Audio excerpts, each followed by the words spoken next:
I am Yate Keaton, and I recently passed the South Carolina State Board Practical for Barber Stylist, also known as a Master Hair Care Professional.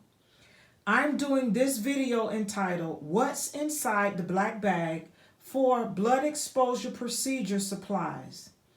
These suggested examination supplies are in accordance with the NIC, National Interstate Council of State Boards of Cosmetology's CIB, or Candidate Information Bulletin, provided by PSI Services. The inspiration for this video came from me not being able to find something specific to the state of South Carolina while prepping for my barber styling practical exam. In addition to that, I also wanted to provide visual information for future barber stylist candidates preparing for their practical examination here in the state of South Carolina. Blood exposure procedure supplies. It actually only has one item here. It says additional bag for disposal of blood contaminated material. So I'm going to share with you all the process that we went through per the material, the book, during school. We had gloves, we had Band-Aids, we had alcohol pads or assimilated antiseptic pads, and blood exposure contaminated bags, 2 of them. One is to place the items in and then place that bag inside the second bag to dispose of it altogether. So I will also read the most recent blood exposure procedure for exam purposes, effective date July 1st, 2020. So once again, we have the gloves, the blue items there to your right. We have Band-Aids. I put 2 on the table just in case I dropped one or fumbled and something happened. And then I also have 2 alcohol pads or astringent antiseptic pads. And of course the 2 bags. So it says here, for injury on the candidate, which would be you or I, it says stop the service, sanitize hands, or puts on gloves over minor cut. So what I did was I sanitized my hands and I went inside the bag here. You all saw this bag in the last post. But I went inside that bag to remove the gloves. I put the one glove on the injured hand. Then I sanitized again. And I went in. It says here, remove supplies from the first aid kit, removes gloves, and dispose. So you dispose of the one glove. What I did was I put it inside the one contaminated bag along with the paper from the Band-Aid. It says wipe minor cut with antiseptic. So you have to keep that finger visible, the index finger visible, so that you simulate the hand being cut and you cleaning it. So I took that material, put it inside one of the blood exposure contaminated items bag. And then it says apply adhesive bandage. I took one of the Band-Aids, applied it to the finger. It says place all single-use items in the trash. You can do that because I was taught to put all the items inside the bag. I actually put the items inside one of the blood exposure contaminated items bag. And then I put the glove on, the last glove on the hand, the injured hand, or it says that you can use a finger guard. In my case, I put the glove on the injured hand. Once I did that, I put all the items inside the bag, put that bag inside the other contaminated bag, and disposed of them. Sanitized my hands and stepped back to indicate that I was finished. So in actuality, this bag here would also go in the trash, but I left this up here to show that I just took out the gloves. The rest of the items were still in the bag. So I had to remove those items out of the first aid kit.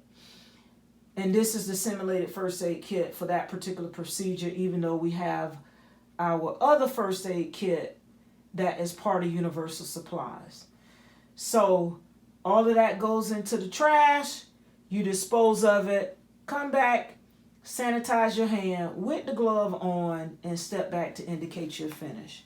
You cannot over sanitize your hands.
I am real.